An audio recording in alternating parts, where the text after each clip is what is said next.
every trick in the book. I'll try my best to get you hooked. I'm gonna use every trick in the book. I'll try my best to get you hooked. A quick introduction for describing my side. My face is forgettable, a regular guy. Now I can be anyone, anywhere I aim. I just need the mindset, a story and a name. Just started working here, haven't got my badge yet. My hard hat and clipboard's the same as all access. Data center rooftop, finished with my case soon. Taking people's lunches from the bags up in the break room. Talking through my story, recited it with confidence. Make you feel at ease, disregard your common sense. Now I'm in, hope you're ready for the consequence. Cause I'm picking locks, slipping off with all your documents. Play the subconsciousness, never regress. Got the technique set, cashing every e-check. Set them up, knock them down, premise with my pretext. Welcome to the social-engineer.org podcast. We're on podcast number 19. Number 19. Yeah, you know, Dave, that really stunk. Very, very disappointing. I mean, what are you having a hard What are day? you talking about? I mean, that was like ridiculous. Like my 6-year-old could have done better than that. I'm just heartbroken. Like, you know, it's like I mean, Dave doesn't care. Number 19. I don't think Dave even cares. Move on. Come on. Dave doesn't even care. I think first, like the failure at getting me, and now this failure. I don't know. You know, he tried to play that off. The fact that he didn't manage to get you is like, oh, I'll do something so great later on that it will shadow. And he's been saying that for a year. I know. You know? Are we seriously back on this again? No. That's what I'm wondering. We're not getting back on it. I just. It feels like I just got flashed back like 5 years of you know, it's just old, you know, I don't know. I'll tell you what, the disappointment was just so hard that it's just, you know, with us for a long time. And then your lack of enthusiasm at being on the podcast. I mean, we can find a different person to be on the podcast if you no longer want to be with us. No one can even say number 19 as well as that, okay? I don't even want to hear it. 16. Number 19. We're on 19. You see, Jim, that was excellent, Jim. So, anyhow, as you can hear, we have Dave with us today. How you doing, Dave? F you. Jim, how are you doing today? Better than Dave. I think so. I think we're all doing better than Dave. And Mutz, how are you doing? Sunny and happy. Sunny and happy. That's even better than Dave. So we got a bunch of stuff going on.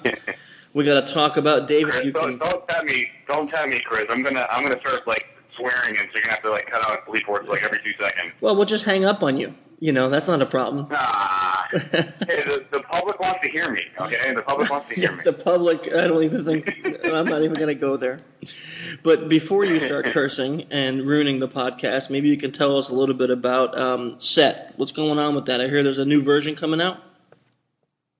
Yes, Set version 1.3 is coming out. I've been working really hard, and it's really frustrating. In fact, that's probably why I'm kind of in a bad mood today. It's just rewriting sockets from scratch sucks, and with threading and inter-threading communication. So literally, though, I think it's going to pay off in the long run, because what I'm trying to do now is create a set-specific payload that is similar in nature to Interpreter, but, you know, basically start modularizing sets where it doesn't leverage Metasploit as much. So payloads will be very specific and custom. It'll still allow you to use Metasploit. We rehauled the PowerShell scripts. Those are all multilingual now with a bunch of different functions and capabilities built into it. And basically, the new set interactive shell is going to be pretty sweet. Man, that sounds awesome. Yeah, but what about all the cool stuff? Oh, man. Why is that not cool? Why is that not cool? Okay, I get it. Okay, so he's just trying to get you. You have no idea how much time I've spent in the past 3 days and rewrote Python after Python after Python, because Python threading is awful. So, like, literally, now I'm at the point now to where I got a listener that can handle as many connections as you want to now, and you can distinguish between the listeners and actually interact with them and dump the SAM database and interact with the shell and upload and download files, and all through a customized, completely custom interactive shell now through Set. So it should be pretty sweet. Very nice. Yeah, it does sound good. And when is it ETA for it coming out? I don't want to give a specific estimate. I'm hoping by the end of the month. Okay. But it all depends on how long this shell takes to write. I know a lot of people are talking about it in the channel and all over the web, so I'm sure there's excitement about it. They'll be waiting, probably clicking refresh on your website every few minutes. And Jim had a really good idea. Jim had a really good idea for a new attack vector that I'm also looking at incorporating, but I don't want to promise promise anything yet on that one. So. Well, I'm holding my breath right now. Hold it. Wait, Jim, hold it. Wait. That's nice. Great. So if people want to find out more, I mean, we all know the site, but what is it, Sack Maniac? Yeah, Sack, actually, you know, Mr. X bought that domain. Did he really? Yeah, and it redirected my site, so you can go to sackmaniac.com. That's great. Or the real site being secmaniac.com, right? Right. And they'll have all the info there. Excellent. Okay, another big thing. We want to hear from you, and then we don't care what happens to you after that. But DerbyCon. DerbyCon. Yeah. Come on, man. Give us the updates. What's happening with Derby? We have confirmed Johnny Long as a speaker, the founder for Hackers for Charity for DerbyCon 2011. So he will be there speaking along with everybody else that we've confirmed already. So I mean, it's just blowing up. I mean, I could have never anticipated how well it's going to do, but we keep getting awesome speakers. We've gotten a ton of amazing call for paper submissions that will also be announced. The June 1st is the actual timeline where we'll release all of the call for paper submissions, but we've had some phenomenal call for paper submissions already. And when are the tickets going on sale? Is it April, right? It's April?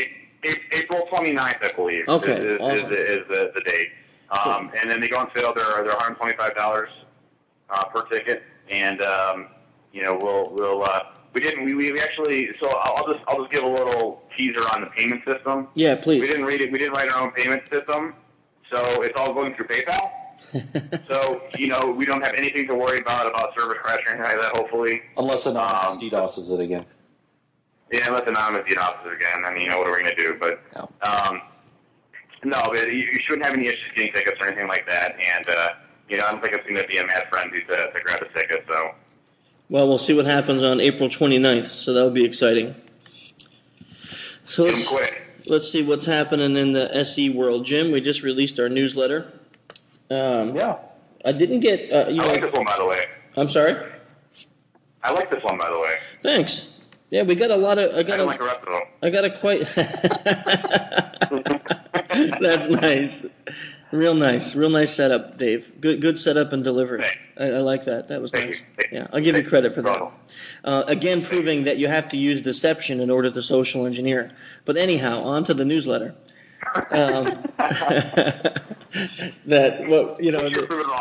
We got some good feedback on that. I was really excited with this research that we found from that college in Hong Kong, University of Hong Kong, on flattery. So I'm not going to give any more details because it will be on the web if you want to download it, or if you registered for the newsletter and you already got it.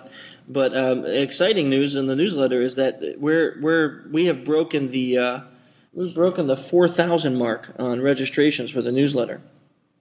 So, starting out like we had a couple hundred, so I'm just kind of shocked on the newsletter. We got so many businesses and companies, and we're finding businesses taking the newsletter and actually reproducing it on the web, putting it on their websites for their employees or things like that. So that's kind of cool too.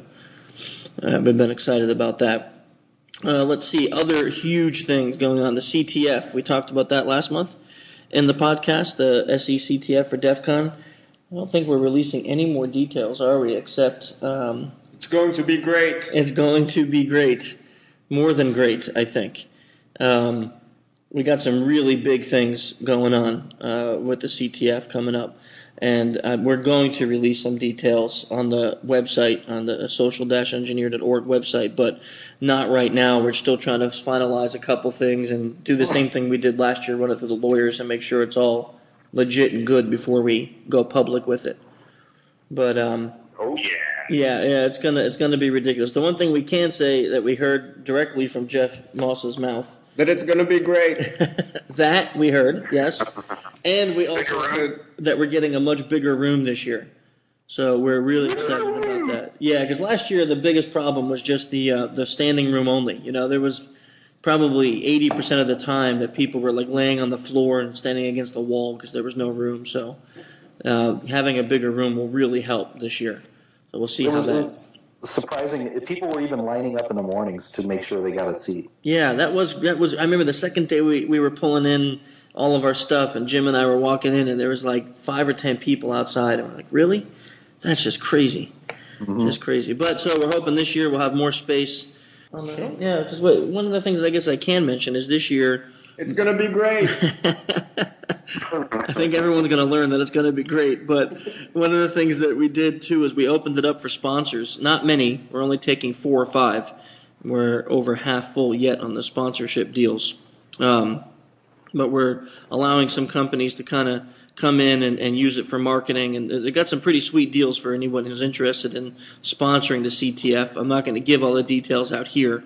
But if you want any information, you can email us at my email, logan@social-engineer.org, and get some information on the sponsorship stuff there for this SECTF.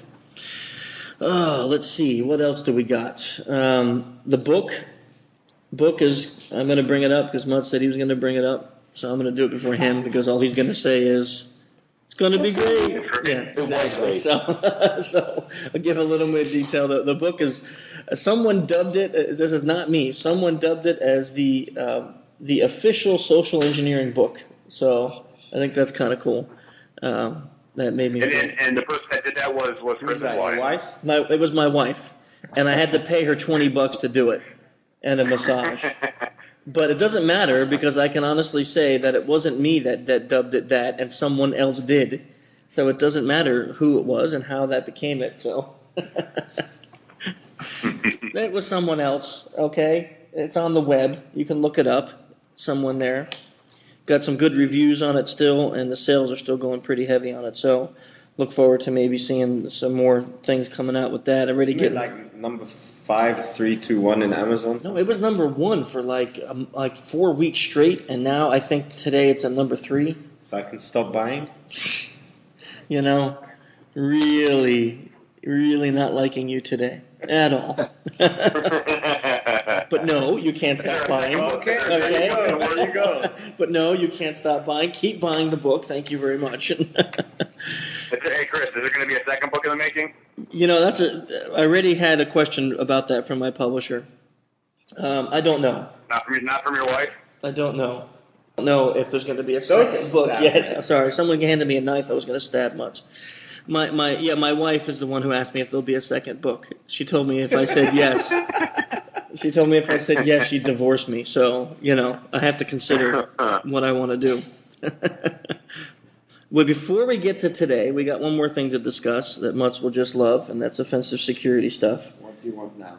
I don't want anything. We got to talk about our April 2011 live training. It's going to be great. It's going to be more than great. Like, Mutz, we had like a few seats left, and Mutz did a blog post and tweeted it, and like 12 billion people retweeted it, and then we are almost full. So we only have a few seats left over, really, right now. So if anyone's interested in those seats for April, it's April 4th through 8th in Columbia, Maryland. And I'm not going... And pen testing with backtrack? PWB class. Yep. So we only have a few seats left. And I'm not going to announce anything yet. I'm just going to tease. But we have a seriously awesome pen testing with backtrack class coming up in the fall. That's going to be... in a location that is, I can't even talk about just yet, but it really is. Maddie, go ahead. Yeah, man. It's going to be great. It's going to be awesome. So come to April class and then, wait for the news, see what's going to happen. After that, we'll announce the class for the next PWB. And we have our first non-black hat live all class. Correct. In Columbia, Maryland, in October 24th through 28th. And that class, even though it's in October, has already got many people registered for it. So, and we're really limiting the seats in that. I think we're only allowing 15 or 16 people in that class. And so, is that the 5-day class? To answer your question, Dave, yes. Mateo has added some material, and he is working on some other special surprises, which I can't mention yet because they're not solidified, to make that all class even better. If it's anything Mateo-like, it's going to be very evil and extremely horrible. Yeah, it's Mateo-like. It really is. I mean, yeah. At one point, I think he told Maddie one of his ideas, and even Maddie said that was too much, too difficult. And he says, what's too difficult? It's just not. The guy doesn't grab the concept of compassion for other humans. So that will be interesting to see. Interesting to see. Okay, so our sponsors, before we start our event, of course, as we just mentioned, Defensive Security and all their support and everything that we do here at social-engineer.org. And Spy Associates at spyassociates.com. They keep supporting us. By every couple months, they send us a neat little toy that we can play with and test out. Not really a toy, I mean more like a spy tool. And I did a write-up in the newsletter the last couple months because we had the same one. So we'll see if we get something new and we can test it out. But check out their site, some really great stuff there.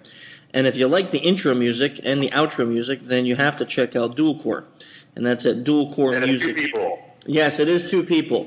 It is, but as we learned in last month's podcast, he's allowing us to call him Dual Core at dualcoremusic.com. Dave is always wrong, and Logan is always right. Okay, very good. Now, to answer Maddie's question on what our podcast is about today.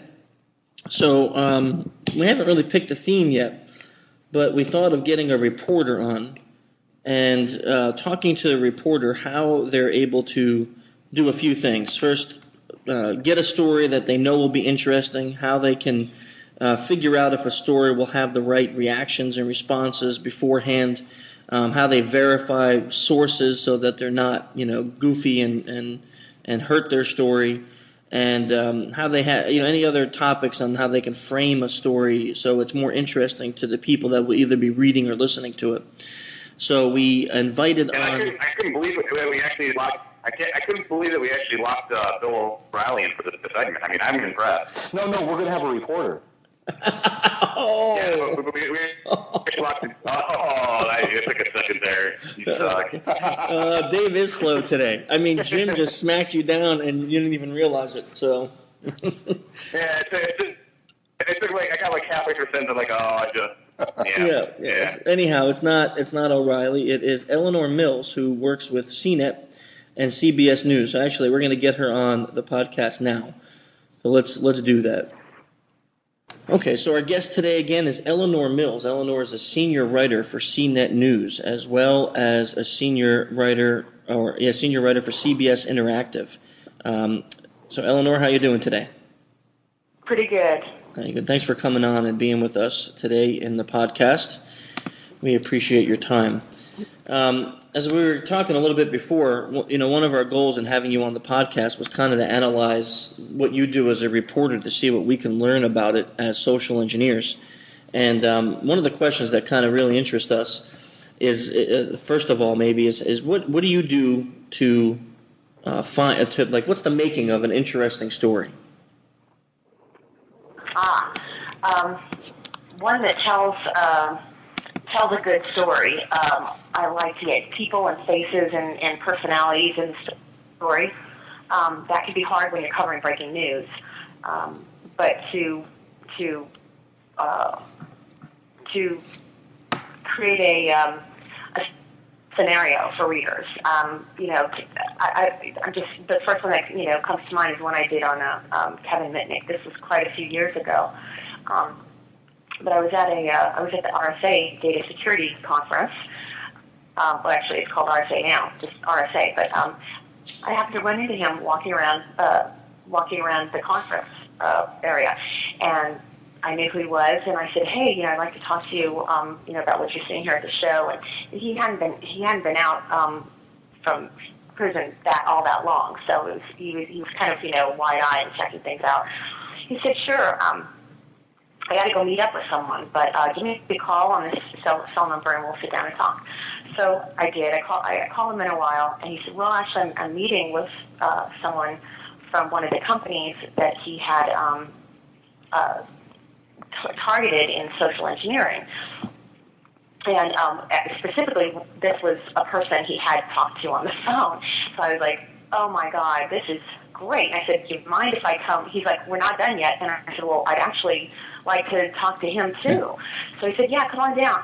So I sat there with Kevin and this guy who he'd never met face to face, who he'd only interacted with over the phone and whatever other ways that he'd used when he was doing the social engineering attack. And then the guy ended up sort of supporting him in his legal case and saying, he's being given, too harsh of a punishment.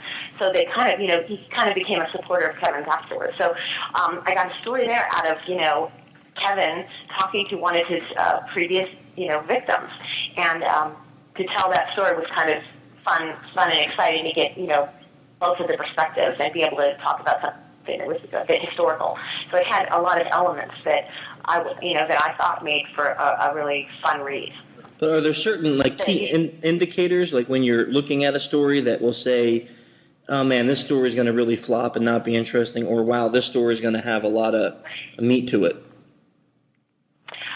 Well, there are some topics that are just hot right off the bat that are going to get a lot of readers and also a lot of comments from readers. Apple versus Microsoft, Mac versus Windows. Even just a Windows story or a Microsoft story will perpetuate that kind of, reader fanboy war, activity, because people are, they tend to take sides, and so it generates a lot of comments and, sort of debate there, even when it's not, intentional on my side. Mobile, people are so interested in mobile right now. Anything mobile threats is really hot. Hey, let's just be honest. I mean, Mac are better than Windows. Let's point that out there. Eleanor, while you were talking earlier, when Chris asked you what is the making of a good story, you were talking about bringing in personal elements. What I was hearing, I guess, between the lines, tell me if I'm wrong, but would it be introducing a human element into the story, like a bit of background about the guy, trying to get empathy or the other way around for him, to make him the good guy or the bad guy? Right. To paint a picture of who the person is and sort of reveal their character or motivations. If you're talking about that, yeah. Color, describing what they look like or what their office looks like always helps too. Yeah, you're right. Paint the picture. Try and give as much context as you can. And again, that's not always easy to do. If you're over the phone or if it's a real, sort of a quick hit, and not every story lends itself to that. But yeah, that's a good idea. Are you familiar with the concept of framing? And like in social engineering, we use the term framing in the sense of how you present the data that you want to be presented in a way that will have the maximum impact upon your target audience that you want it to have. So for per se, if I want to paint Dave as a bad guy, then the facts that I'm going to present to you are all about Dave's lack of enthusiasm at the beginning of the podcast, some other things that he messed up on recently, stuff like that. Hey, what are we doing here?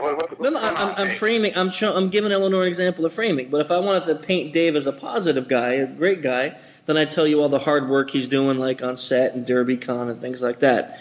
Do you find that there's an element of that in reporting, like where you have to kind of, I don't want to use the word manipulate, but maybe massage the facts? Absolutely. Often I'm talking to people who don't want to talk to a reporter at all, and who definitely don't want to give me maybe the side of the story or the information I'm looking for. And so, in fact, Eleanor, what we're discovering is that you are, in fact, a master social engineer, and you do it daily in your day job. You have to speak to people who don't want to answer back to you, and you have to get information from them. Yeah, and also, I wouldn't call myself a master, but it is definitely a huge element in part of what I do. But it makes it, makes it the job, more easier or harder, depending on how good I am at it. The schmooze factor, we call it, in the news world. But also it involves an element of realizing figuring out what information I can trust and how much weight to give that, which I don't know, if that's necessarily a big part of, social engineering from your perspective, but, a lot of people want to seek me out and try and give me information and maybe try and spin a story a certain way, and I have to sort of pretty quickly decide whether that's the real story or whether it's really, the opposite or something else, or I'm heading down a dead end. Yeah, I think it is. I think that part of social engineering is also knowing the way that it's done well enough that it doesn't happen to you.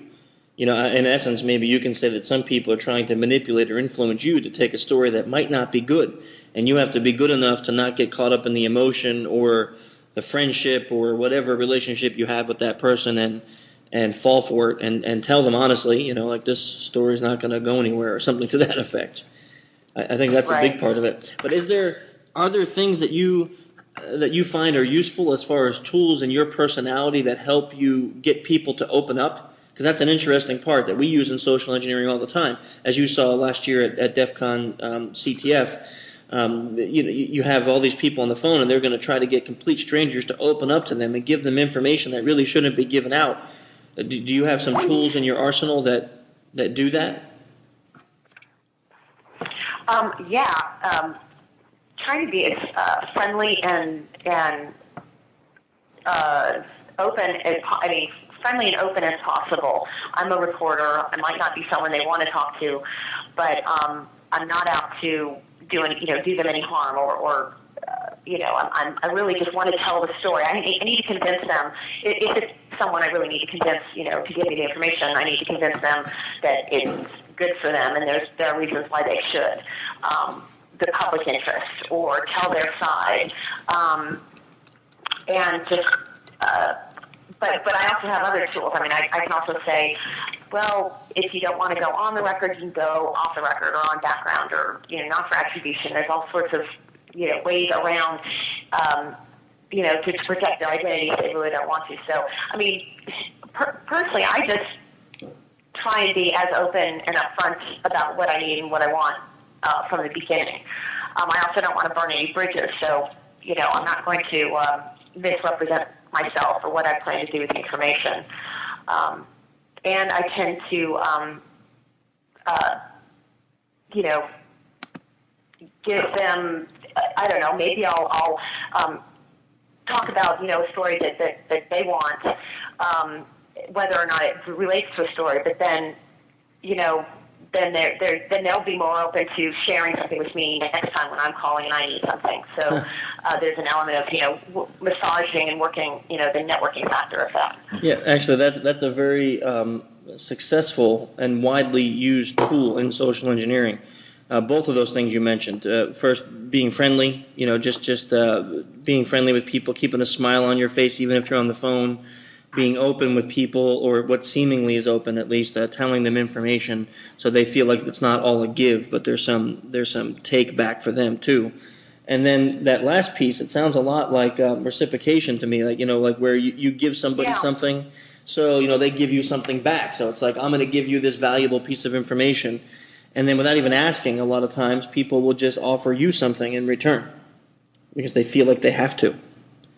That's interesting that you use that same methodology. Huh. Yeah, I didn't know that there were. It's interesting. I never thought of the similarities between the two. Sort of, I don't know, job descriptions or whatnot. Yeah. When I have a problem though, misrepresenting myself. I really can't do it. But isn't that part? Isn't that sort of a crux of social engineering, is that you're pretending to be someone else or misleading someone to, that you are someone else. Yeah, exactly right. Part of the whole thing about social, very rarely would I call and say, hey, this is Chris Hadnagy with social-engineer.org. Can you give me your passwords? It would be that definitely. You could, and it wouldn't require deception. It's all I'm saying. Yeah, but since we've proven that most of the time social engineering requires deception for social engineers who do audits, it is usually known that they'll have to do pretexting of some sort. And I think what we saw last year at DEF CON CTF, the CTF, is many people used reporters as a pretext. Mm-hmm. They acted as if they were reporters calling these industries. Speaking of that, interesting. As a reporter, when you see someone using being a reporter in a malicious, deceptful, approach like that, how do you feel about that? Does that concern you at all when you see people do that?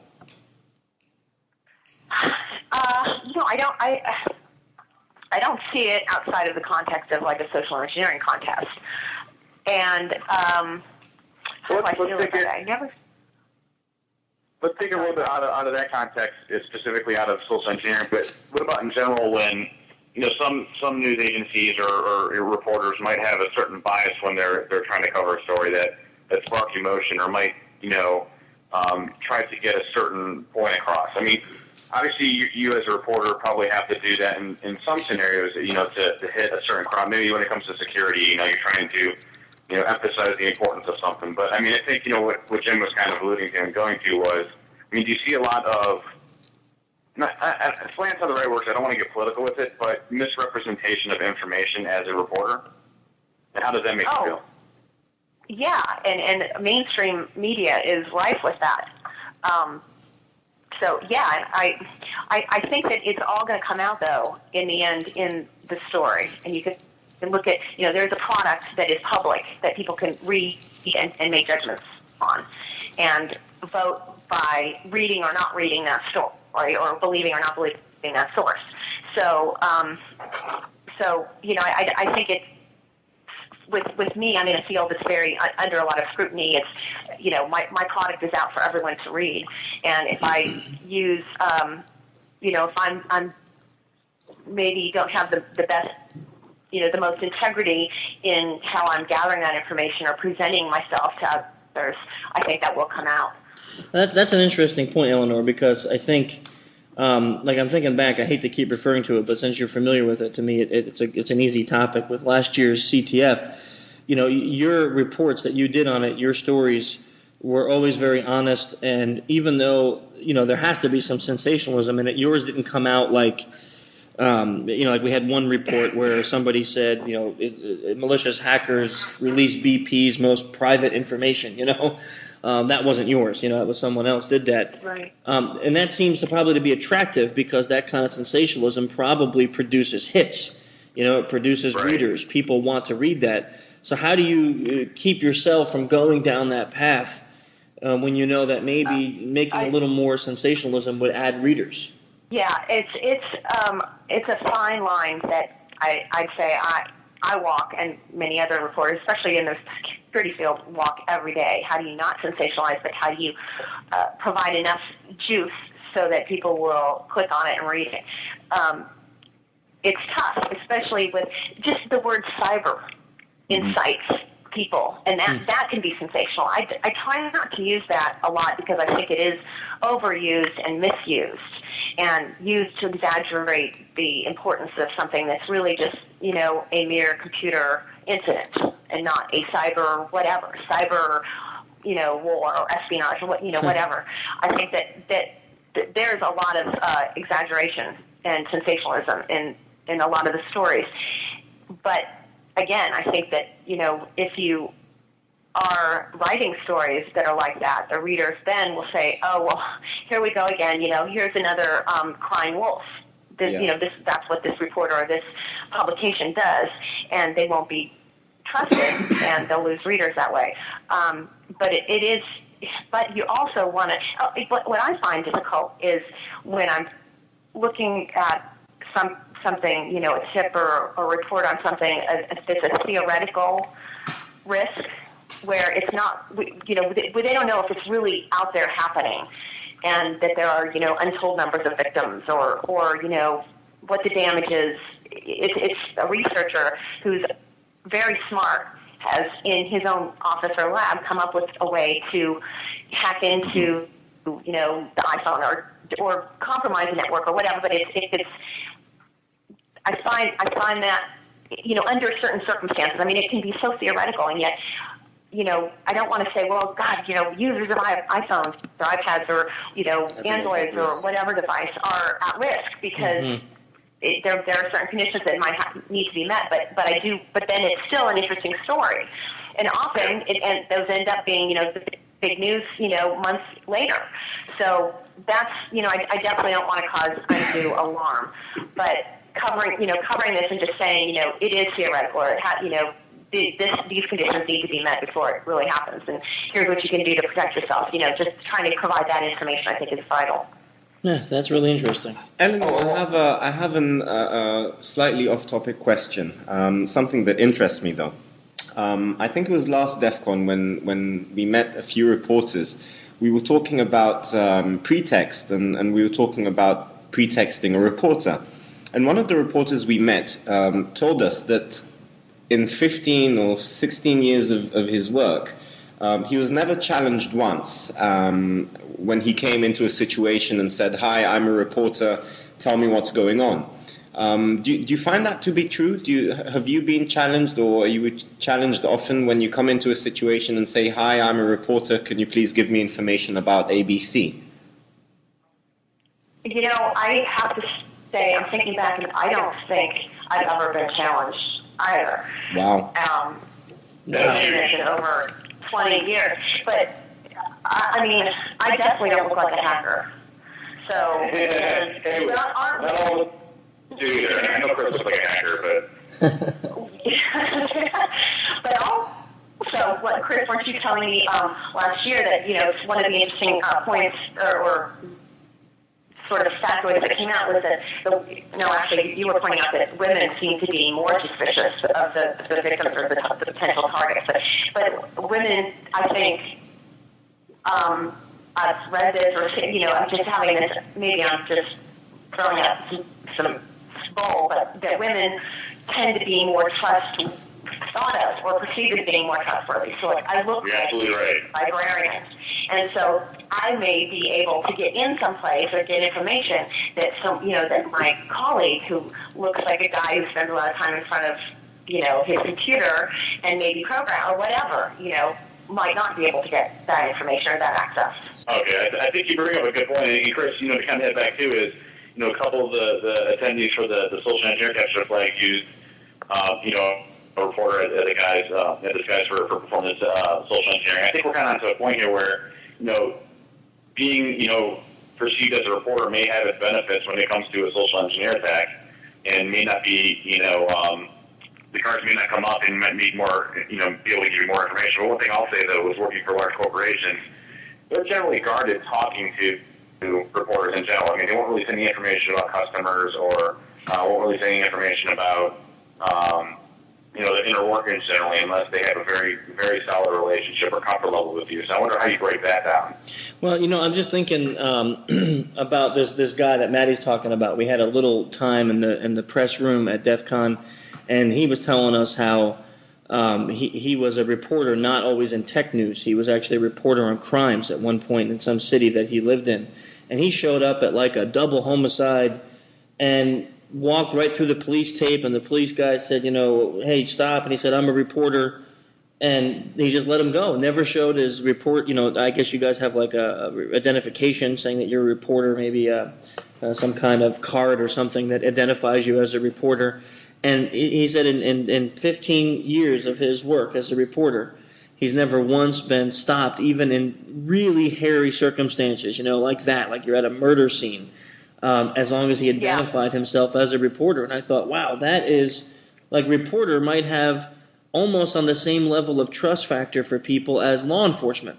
Because that's one that we've talked about before, that people will come in and identify themselves as law enforcement, and people will do whatever you tell them to do. I think right. And you could flash a fake ID. Yes. Something that looks like an official report, press pass or police ID or ID.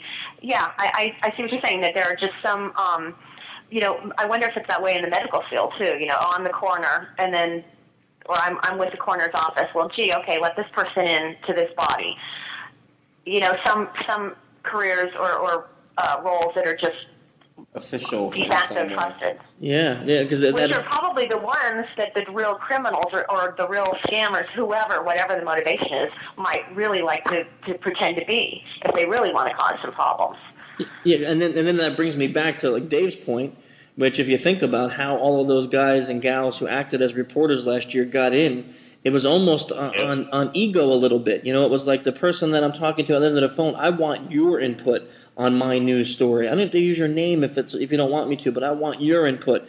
Man, that makes you feel good. Like I'm so important and smart. You want me to answer questions for, PC News or CNET News or CBS, whatever. I mean, that would probably blow someone's ego up, and they would start answering whatever questions you have. Right, and isn't that another tool with social engineering, to make someone feel important so that then their defenses are down and they're not as guarded, and then they're more likely to talk to you because you're someone who's boosted their esteem. Do you have to do that? Do you have to do that Do you have to do that often in your work, like not as a social engineer, but? It never hurts to tell someone, "Oh, I've read your stuff, or I've seen your work, and it's really interesting. Tell me more." People like to talk about themselves, and they like, if they're proud of what they've done, they like to talk about it. So I wouldn't say it's something I on a checklist that I do with every call, but it's a good thing to try and remember to do. Wait, you did that to me? No, just kidding. Chris, I read your book. It was okay. Go ahead. I have a question here. Since you've been covering the security area for quite a while.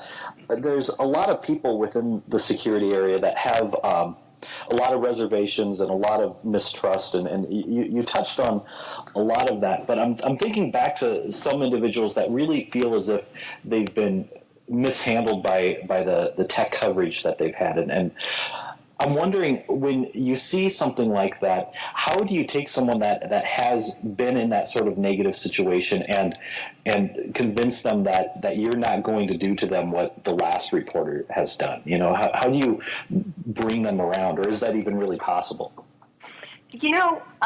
There are some people who are squeamish because they've been burned. They don't want to be burned again. And if I can, I send them some links to my work so they can just read and see what I've written and whether I get it.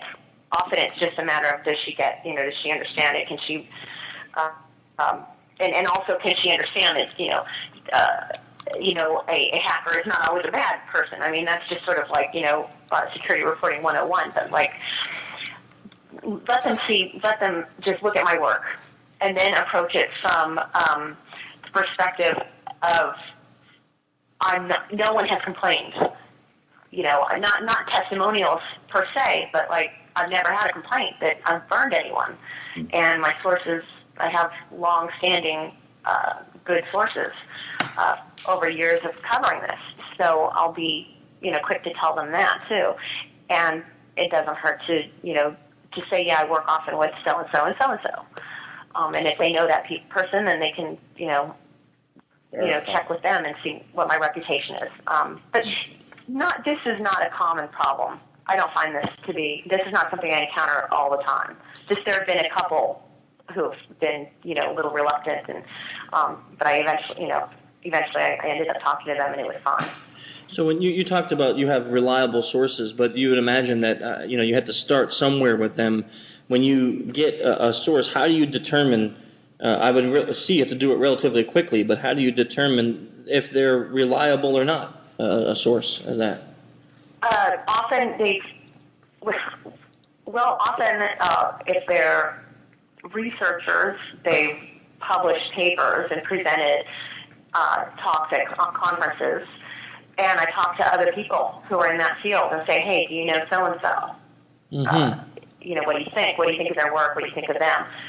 Just talking to as many people as I can. If it's someone I haven't worked with or dealt with at all, and they're kind of an unknown entity, that's the way I go about it.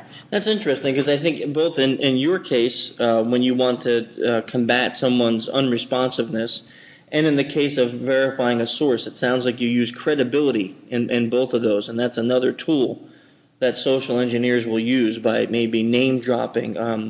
So you do it truthfully and honestly, of course, but a social engineer might do this dishonestly by talking, doing information gathering, and if I'm going to call someone lower than the CFO, let's say, I will be, the assistant to the CFO, and I'll use his name and drop his name and talk about something I found out about him on the web, like where schedule a vacation, something like that will add credibility to my believability of who I am. Who I say I am. Yeah. So credibility seems to be a pretty powerful feature also in your industry. By using credibility, people will open up then, and maybe you'll break down all sorts of barriers that might have existed before in speaking to a reporter just by having that credibility. Absolutely, and reporters can be, especially on April 1st, big targets for social engineering and those kinds of pranks and attacks. So we have to be careful and verify as much as we can when it comes to new information, new sources, and things like that. And that's probably when you only go with your most trusted sources at that point. I would imagine April 1st is a good time to go with only the guy you know for like 10 years. Eleonora, and verify. Yeah. Eleonora, one question again, slightly not related, but still interesting, I think. As someone who's been watching and monitoring the security field for a long time, what kind of traits do you see in terms of social engineering? What kind of changes do you see in the past years, specifically for social engineering? And if you see any other interesting traits, we'd be happy to hear about them. Or is it something that you've been seeing more in the news, in the past few years? Is it something that you think is dying down in terms of in terms of how much attention it's getting in the media? Well, I think that it's involved in so much malware and so many attacks on consumers and corporations. I mean, it's only gotten to be more widespread, I think. I see. You'd think that there would be so many more, just pure technical attacks, but no, so many of them have that social engineering aspect. So they have to get the Trojan on your computer somehow, or they need to, if they can get you, pretend to be, Citibank, they can get you to put in, your login credentials or whatever information they're looking after. I mean, I think social engineering is a part of a huge percentage of the attacks, and that's why, regardless of the platform, we're all at risk. Yeah, we feel the same way. I think that similar to you, that what we've been seeing and just following not only news stories but just in our industry as we work with different companies on audits and pen tests is that social engineering is a vector that seems to never change, but it doesn't seem to get much better either. In the last couple of years, I agree with you, it seems to have gotten worse. That many of the attacks that are going on against both consumers and corporations are involving social engineering.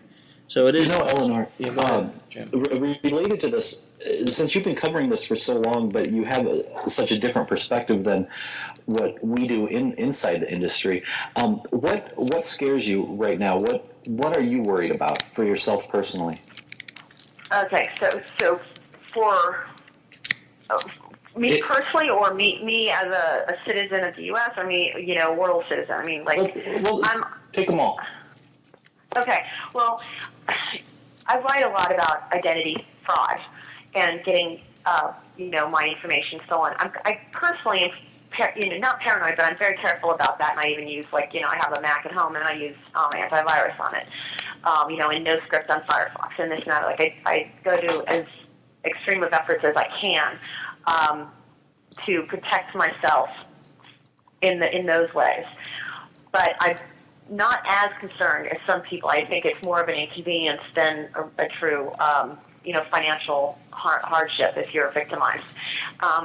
But I do think that I'm not worried about this either. I don't lay awake at night going, oh my God, the critical infrastructure, and I try and desensationalize it and not talk about cyber, when I write about it. But I do think that there is stuff going on, that we don't even know.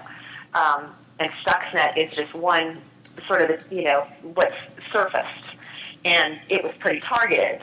So, and it wasn't targeted to PG&E in my backyard. So I worry about the proliferation of smart meters. I think that they're putting a lot of technology in homes and that is connected to the internet directly or indirectly through other systems, and that has all sorts of holes that we don't know about. That does worry me.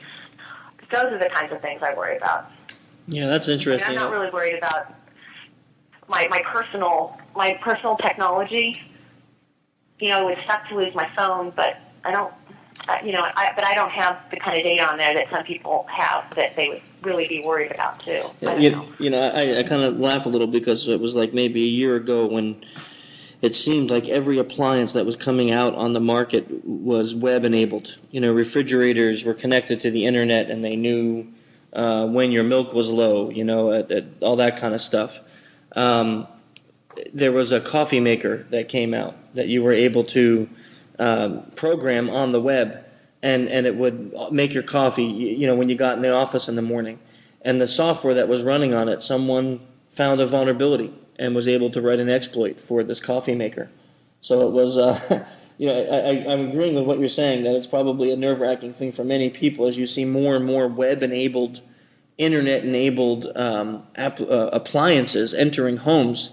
It's also opening up the vectors that are available to attackers now to get into a person's private life. Not just corporations, but into a person's private life at this point too. Yeah. It will be interesting to see those things. Absolutely. It's everywhere. I mean, everything's getting more digitized and connected to the internet. And who knows what? I don't know. People tend not to take the privacy conspiracists too seriously, but I think that's a worry too. I mean, Obama's in now, but who's going to replace him in the backlash of the next election? Right. I'm more worried about. I'm worried about government intrusion as well. So I don't know, as far as like privacy stuff.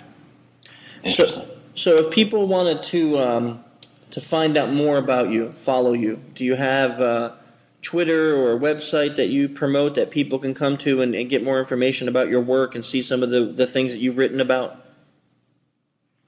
Yes, I do. My Twitter is at Eleanor Mills, just ELINORMILLS. And my blog on CNET is Insecurity Complex. And I'll give you that. I should know it. It's news.com/insecurity-complex. News.com/insecurity-complex. Okay, we'll make sure we link to that on the podcast notes too. And of course, we have some of your articles that you did during last year's DEF CON time on the social-engineer.org site in the media section. We like to harvest those and put them there when we see stories that we enjoy. So we have some of your work there too that people can find out. That might be where many people have heard of you, at least in our community. Excellent. Yeah. We like, like I said to you before in person, our group, when we find someone who can report honestly and do a good job and still keep it exciting, so it's not just like reading a War and Peace. It's something that we value. So we like to help promote that too, because we think that's valuable to the community. And wonderful. We really appreciate your time today. A lot of the stuff you told us, it was interesting to us to see how much similarity there is in between your industry and ours. Again, between what social engineers do and what you have to do, I think it's quite interesting to see how those two things connect. So we really appreciate your time and coming on with us today. Well, thank you very much. No problem. And hopefully we'll be talking to you again soon in the future. And always in positive ways. Always in positive ways.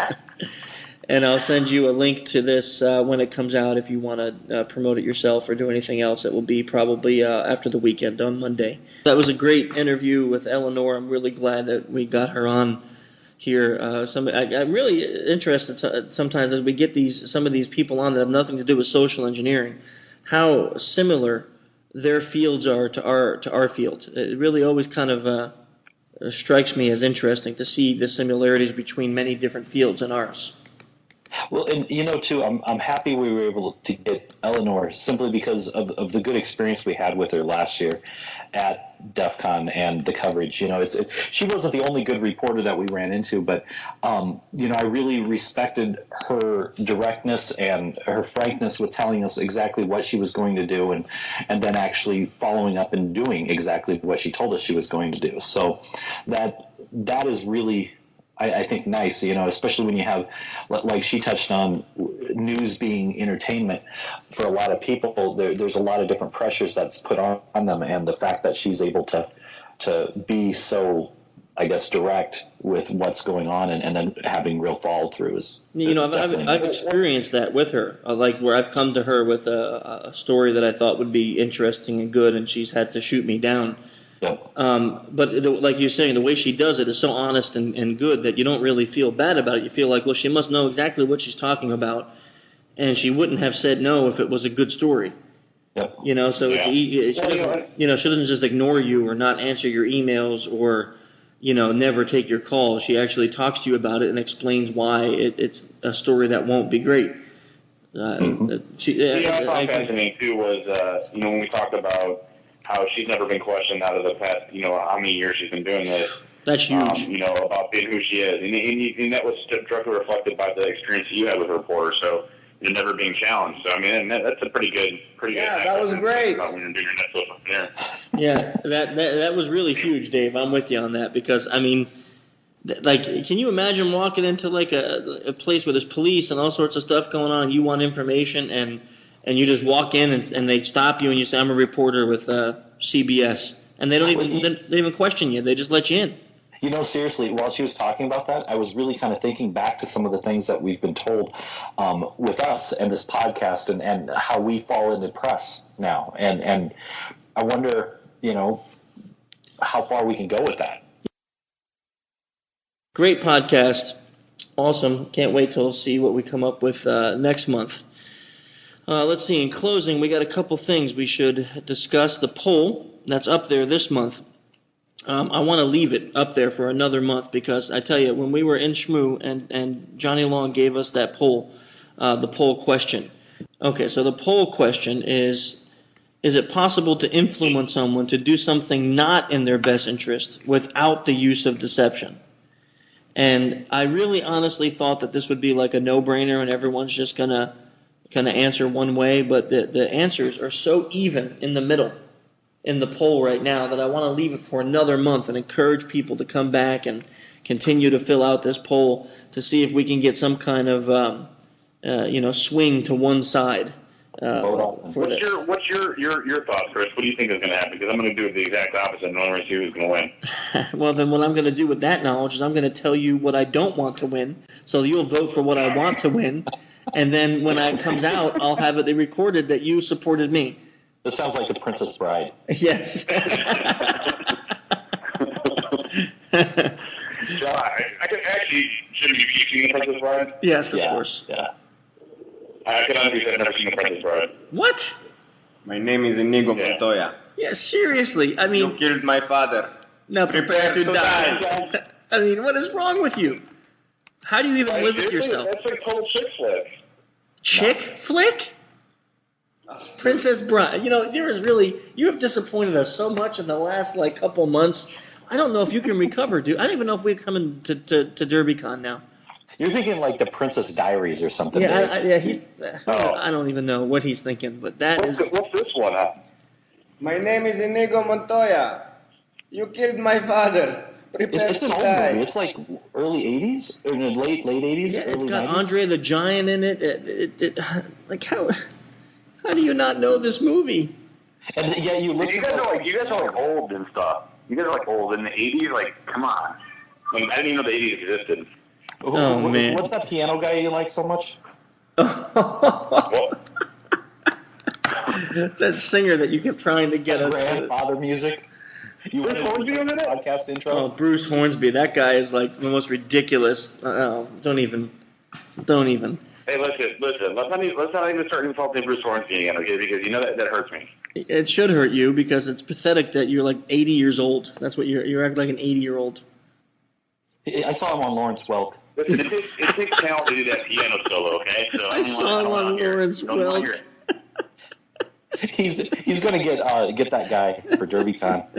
Yeah, he probably will. And then guess what's going to happen to Dude, if I DerbyCon? could get Bruce Hornsby to do a solo at the intro, oh my God, I could just get out of security. I could move to something different, like flip burgers or something. That'd probably suit you. Oh, Dave. Well, at least you make it interesting. I can tell you that. So we got the poll. We got our interview. Bruce Hornsby. Anything else we need to talk about before we go? Is there any other stuff going on that we need to mention that we haven't mentioned yet? We need to call. I don't think we've really talked about that much on how awesome Bruce Hornsby rocks. Okay, so I think we need to get more into that. Anything else, Jim? Call out for people to submit blog posts. Any guest ideas for the podcast. Yeah, that's actually a really good idea. The other day I was in the channel, and a couple guys started talking about submitting ideas for podcasts and stuff. And we started talking about it openly. Like, anyone have any ideas? Got some really great submissions already. No joke. It was just not last night, the night before. And I actually have a guy in the channel that's working on a really, really interesting guest. I won't put any information on the air about it. I'll tell you guys later. But that is a really good idea. It's not Bruce Hornsby. I tell you, we wouldn't take him. But we're not going after the 80-year-old demographic here. Yeah, seriously. We want the younger crowds, the SEs, to listen to us. Anyone who listens to Bruce Hornsby probably is in a nursing home. So, I seriously think we need to do a poll. Would you listen to? Do you think Bruce Hornsby is an awesome singer? Do that on Sack Maniac, where people don't take anything seriously. But on social-engineer.org, we're going to keep it to SE. I mean, if you want to be proven wrong from month to month, that's fine. But man, I tell you. I mean, deception and social engineering. I mean, come on, that was a big snafu from you. That was not. That was that. You know what? I came back and I told Maddie what happened at Shmoo, and he's still supporting me that deception is needed in social engineering. Dude, you even admitted you were wrong on a number of occasions. We have it on video. I admitted I was wrong in front of Johnny Long. You're right with his example. But no, not just once, on a number of occasions. And just because Mutt says it's true doesn't mean it's true. Okay? I know Mutt is like some crazy smart dude and everything, but I mean he's not always right. What? He says this after he takes the OSCE. Yeah. Mutt is pretty close to being right all the time, but come on. I mean, you were wrong on this, and I was right. And Dave, I think we should for one podcast we should be able to play Bruce Hornsby. Dave, you're fired. What? Oh, now who's right? Yeah, now who's right, sucker? Yeah. Yeah. You don't want the whole fire card. I mean, that's so not nice. I mean, why would you even go there? Well, because he's right. Wait, what example did Johnny Long give? Dave, you probably remember. What was the example of Johnny Long? Gotta go to tape. Go to tape. Man, you see, Dave was so happy. No, I was right. Dave was so happy, but he doesn't even remember the evidence. Dude, you have no idea how giddy I was when that happened. I mean, I'm literally jumping out of my feet. Yeah, his feet were left on the ground, and he jumped out of them. Here was Johnny Long's example. He comes up to you and tells you something like, no, he doesn't tell you have bad breath. He talks about this tin of mints he has and how awesome they are. Mm-hmm. And then he opens and says, hey, would you like a mint? Influencing you to take a mint by telling you how awesome they are. In essence, having you clear your breath up because it's bad smelling. And he didn't use deception. It's all honest. He told the mints were good. They are good. They don't taste like crap. And he influenced you to take a mint. Ouch. He's got a point. That's why I said that I was wrong. Right there, I said I was wrong when Johnny said that because I'm like, that's a pretty good example. Mm-hmm. I don't know how to come back. You guys can't actually see me right now, but I'm actually dancing. Well, like with the Bruce Hornsby, like I'd be dancing to Bruce Hornsby. Listen. Johnny Long was right. You weren't. No. There's nothing to do with it. Listen, I said that you can do deception without you can do social engineering without deception. You said it wrong. You're wrong. Just because you guys have an elitist mentality, you can't be wrong, doesn't mean that I need to. So it's fine. I'm okay with you guys not admitting it. No, and listen, me being right. I'm just going to continue to dance. We just admitted that we were wrong. I admitted I was wrong on video and audio last month. I had no problem admitting when we're wrong, but it was Johnny Long. Dave, I was wrong. Dave, I was wrong. I'm sorry, and you were right. It was Johnny Long who proved us wrong. So if Johnny Long wants to hear like Infected Mushroom or Dual Tour or something, then we'll play it. But I think that Johnny Long would probably give up all of his work in Africa if he was forced to listen to Bruce Hornsby. Listen, that's what I think. The way it is it gets. Well, I'm just telling you. We admit that we're wrong because that one example was pretty good. It was social engineering without the use of deception. But most of your examples that came in were like, sex. That's ridiculous. Chris, by the way, I got some good mints. What are you trying to say, jerk? If anyone needs mints right now, it's you. Stinking roll boy. Anyhow, so if you... should we end it now, you think, guys? I think so. So if you want to check out Social Engineer, you can do it on the web at social-engineer.org or on IRC on the... Check out Bruce Hornsby the way it is.